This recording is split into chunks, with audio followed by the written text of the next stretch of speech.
Assalamualaikum warahmatullahi wabarakatuh. Saya Aulia Damayanti dari Prodi Matematika Angkatan 2022. Kali ini kita akan bahas soal UAS mata kuliah basis data. Ya, soal pertama yaitu kita bakalan buat IRD, Cinemat Network yang udah ada skemanya di sini, udah ada persyaratannya. Nanti kita buat IRD-nya jadi seperti ini. Ini garis solid line itu menunjukkan kalau dia wajib partisipasinya.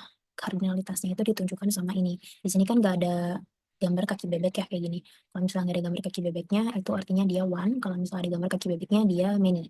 Jadi kalau di sini cabang bioskop pasti memiliki beberapa studio gitu, atau beberapa studio pasti terdapat di satu cabang bioskop. Dibolak-balik aja. Terus di sini kalau misalnya ada garis putus-putus itu artinya partisipasinya opsional atau tidak wajib. Nah, kalau misalnya di sini itu bisa kita baca satu pelanggan mungkin mungkin ya tidak pasti mungkin memiliki beberapa satu atau beberapa tiket gitu. Tapi beberapa tiket pasti pasti ya pasti memiliki satu pelanggan atau pasti dimiliki oleh satu pelanggan. Itu cara bacanya. Nah, di RD ini juga kita eh, yang bercetak tebal ini artinya primary key gitu. Nah, primary key-nya itu tadi yang bercetak tebal ya di ERD, terus atribut lainnya itu ada di sini. Tipe-tipe datanya itu ada di lambang-lambang ini. Kalau AZ itu varchar, kalau misalnya 1, 2, 3 gini ini integer biasanya. Terus kalau tanggal kayak gini time, durasi itu time, ini juga integer lagi ya. Nggak ada yang spesifik, paling ini aja. Ini namanya junction table di sini karena relasi antara film dan aktor itu sebenarnya many to many. Kenapa? Karena satu film pasti dibintangi oleh banyak aktor dan satu aktor pasti banyak membintangi film. Karena dikhawatirkan terjadi redundansi data, makanya kita pakai junction table ini. Gitu. Nah, lanjut tadi primary key, hubungan antar entitas, sudah ya tadi cara bacanya. Dari IRD, kardinalitasnya yang tadi, tentang ini, kalau misalnya nggak ada kaki bebek, itu artinya satu. Kalau misalnya ada kaki bebek, itu artinya many to many. Kalau partisipasi itu ditunjukkan dari garisnya. Garisnya solid atau garis putus-putus. Kalau solid line berarti dia wajib, atau kalau putus-putus artinya dia opsional. Begitu. Nih, yang tadi yang udah dijelaskan di IRD. Terus gimana nentuinnya? Dikira-kira aja sih kayak cabang bioskop dan studio. Koordinatnya satu cabang bioskop dapat memiliki banyak studio. Terus partisipasinya gimana? Ya cabang bioskop pasti wajib lah punya studio. Kalau misalnya nggak punya studio, kenapa dibuka? Itu ya, kira-kira sendiri lah. Studio penayangan film. Kayak satu studio pasti digunakan buat banyak nayangin film gitu. Terus partisipasinya wajib karena eh, studio tuh wajib karena bisa aja sih kalau misalnya studionya lagi dibersihkan, tapi kemungkinannya pasti wajib lah. Paling kalau di hal-hal tertentu aja dia penayangan film wajib karena nggak mungkin ada penayangan film tapi nggak di dalam studio. Jadi itu wajib. Dan seterusnya begitu. Nah, terus ini contoh implementasi dari buat bikin tabel film dan tabel tiket berdasarkan IRD tadi yang udah dibikin. Ini tabel film. Kalau misalnya kita lihat tadi film itu ada judul, genre, durasi, tahun rilis, dan sutradara. Kita lihat kalau primary key-nya itu adalah film ID, terus tipe datanya integer, judul sama genre itu varchar, durasi itu time, terus ini tahun rilis integer, sutradara itu eh, apa varchar. Kita lihat di sini. Caranya tinggal create table, nama tabelnya apa, terus tanda kurung. Kita buat ini nama kolomnya film ID, kita tentukan tipe datanya yaitu integer. Kalau misalnya di primary key tinggal diinisiasi dia sebagai primary key. Judul itu not null ya. Kalau kosong, adakah film nggak ada judulnya?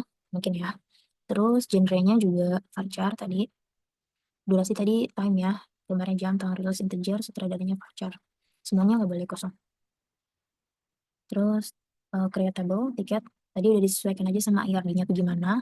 Nama tabelnya apa, terus ini harga desimal. Desimal 10 digit dengan di belakang komanya 2. Nggak boleh kosong juga. Ini tergantung, oh ini ada foreign key. Karena kalau tadi kita lihat di tabel, di IRD-nya, itu di tiket, di tiket ini dia ada primary key dari tabel lain yang masuk ke tiket, yaitu ID pelanggan sama ID penayangan. Mana ID penayangan ini? Gitu. Ini ke sini, ini ke sini. Oke. Kita lanjut ke nomor 2, yaitu tentang normalisasi. Kita punya data universitas itu, tabelnya bentuknya begini. Nih ya, ini belum ternormalisasi. Kalau misalnya kita lihat di sini ada data campuran kayak gini tipenya, nggak satu tipe. Nah, apakah dia udah memenuhi satu NF? Tentu belum ya. Kalau data atomik, ya dia setiap kolom nyimpan satu nilai. Ya. Kalau misalnya nggak satu nilai, biasanya gini nih. Misalnya dia di sini. Contohnya, misalnya nama mata kuliahnya, misalnya Aisyah ngambil mata kuliah algoritma sama struktur data dalam satu baris ini. Itu nggak boleh.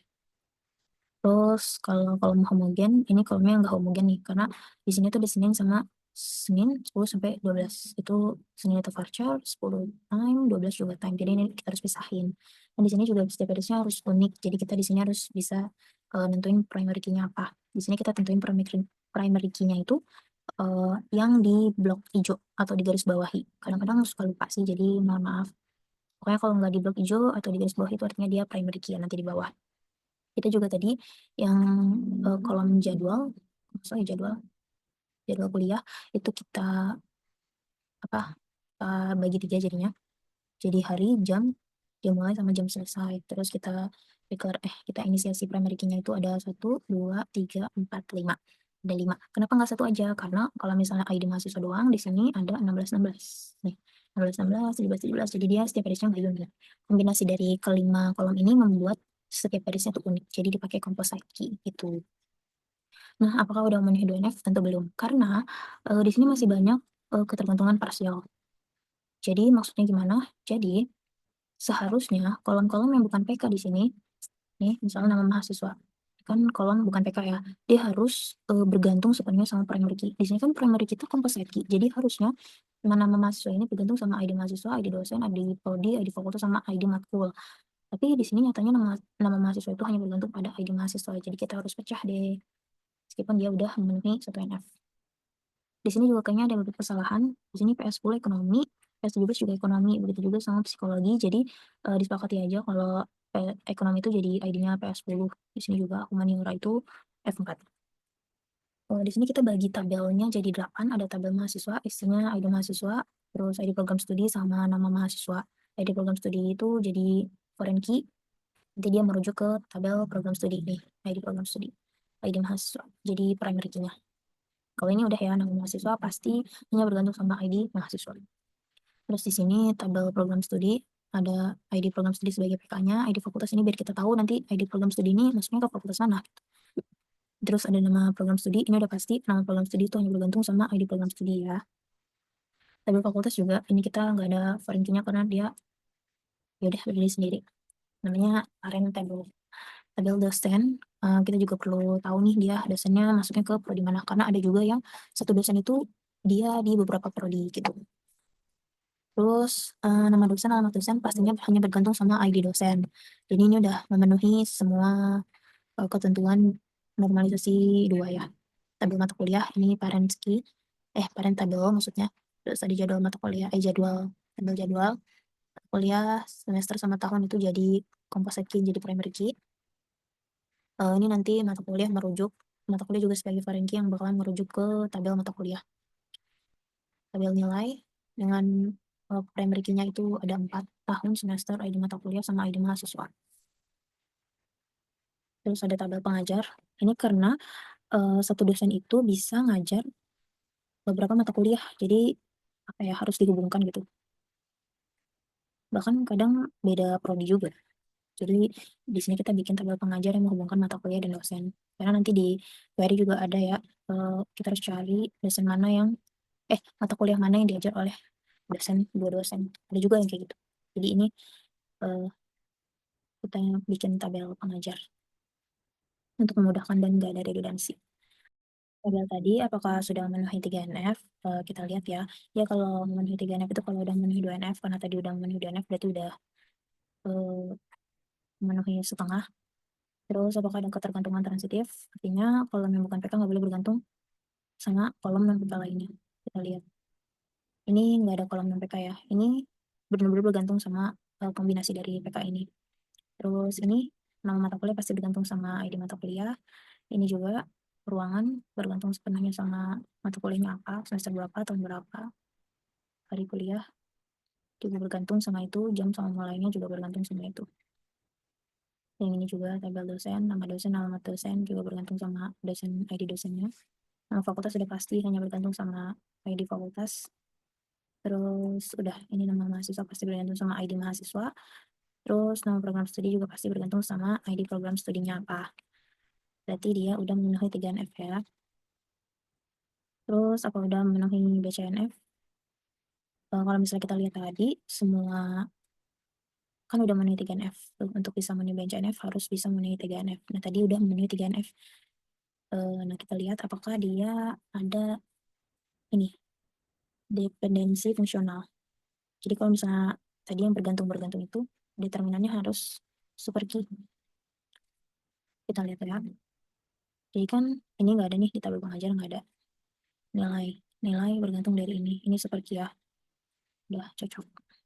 Ini berruangan bergantung sama ini, super key juga dia. Terus hari kuliah bergantung sama mata kuliahnya, ya super key juga. Jam mulai, jam selesai juga begitu. Nah, mata kuliah juga bergantung sama ID mata kuliah, sama kayak tadi yang 3F.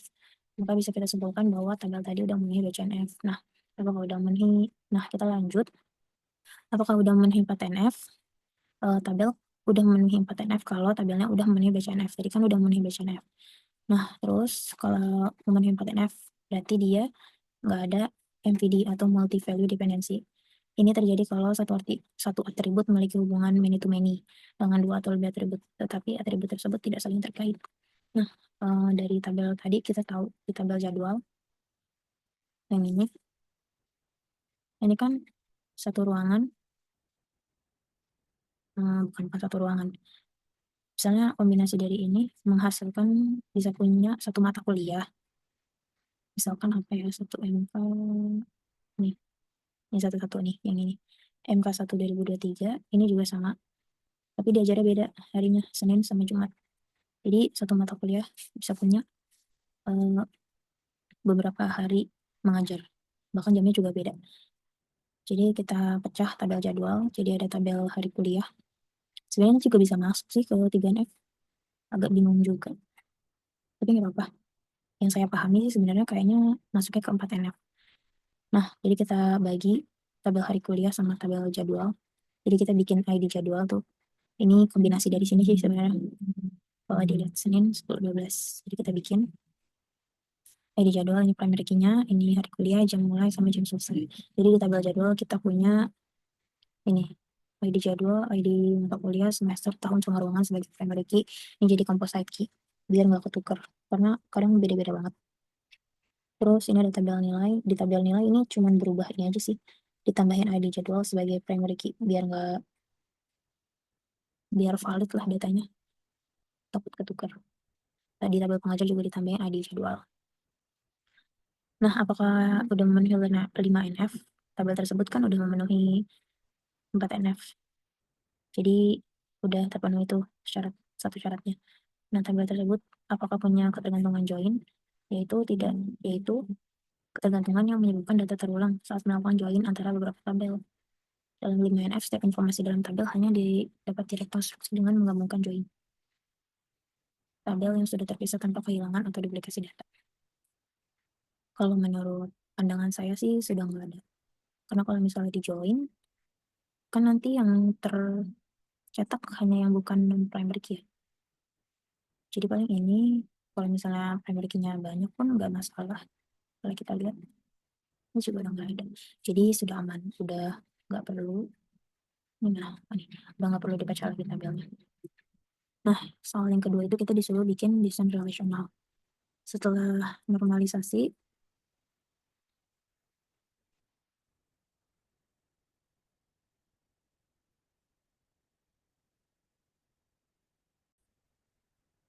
nah yang kedua itu kita bakalan bikin IAD lagi. Nah ini IAD dari tadi semua tabel-tabel yang udah kita normalisasi, dimulai dari mahasiswa. Ini primary key-nya uji primer atau primary key-nya itu yang bercetak tebal ya. Tadi kita udah lihat juga di tabel nih.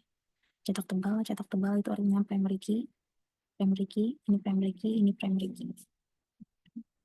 Foreign key-nya nanti bisa dilihat di sini di DDL-nya. Terus tipe datanya. Tipe datanya kalau misalnya 1, 2, 3 itu berarti integer. Kalau ini varchar, kalau AZ itu varchar. Terus kalau ada gambar jam itu artinya dia time. Udah nggak ada lagi. Nah, tinggal hubungannya.